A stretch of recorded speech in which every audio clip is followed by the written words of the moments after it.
अथ पितृसूक्ता ओं उदिताम् अपर उत्परास उन्मध्यमः पितरः सौम्यासः असुंयर्वृत्ता ऋतज्ञास्तेनोऽवन्तु पितरो हवेशो अङ्गिरसो नः पितरो नवक्वा अतर्वणो भगवः सौम्यासः तेषां वयं सुमतो यज्ञानाम् अपि स्वत्रे सौमनस्य स्याम् येन पूर्वे पितरः सौम्यासो नुहिरे सोमपीठं वसिष्ठः तेभिर्यमः सरराणो हविष्य उषन्न उत्सद्भिः प्रतिकामम् अत्तु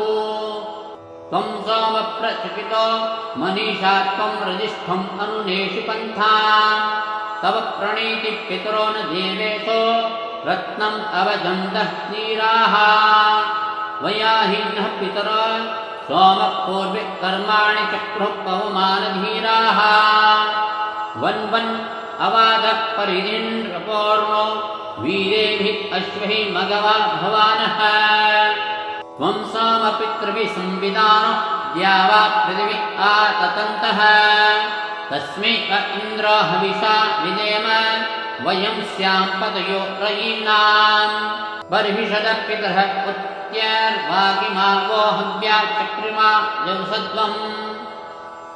त आगत अवसा छन्दमे नाथा नः शृञ्जोरोपो दधात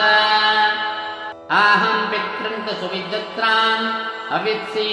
न पातं च विक्रमणं च विष्णोः बर्हिषदो ये स्वधया सुतस्य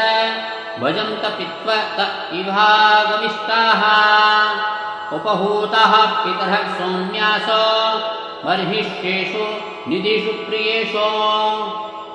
त आगमन्तो अरिह ध्रुवन्तो अधिध्रुवन्तो ते वन्तो अस्मान्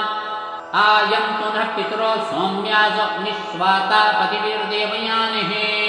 अस्मिन् यज्ञे स्वधयामदन्तो ध्रुवन्तु ते वन्तु अस्मान् अग्निश्वादा पितर एह गच्छत सदः सदत सुप्रणीतयः अत्ताहवीषि प्रियतानि बर्हिष्यदा रयिं सर्ववीरं ददातन् ये अग्निस्वाता ये अनग्निस्वाता मध्ये दिवस्वधया मादयन्ते तेभ्यः स्वराण सुनीतिम् एतां यथा वशं तन्वन्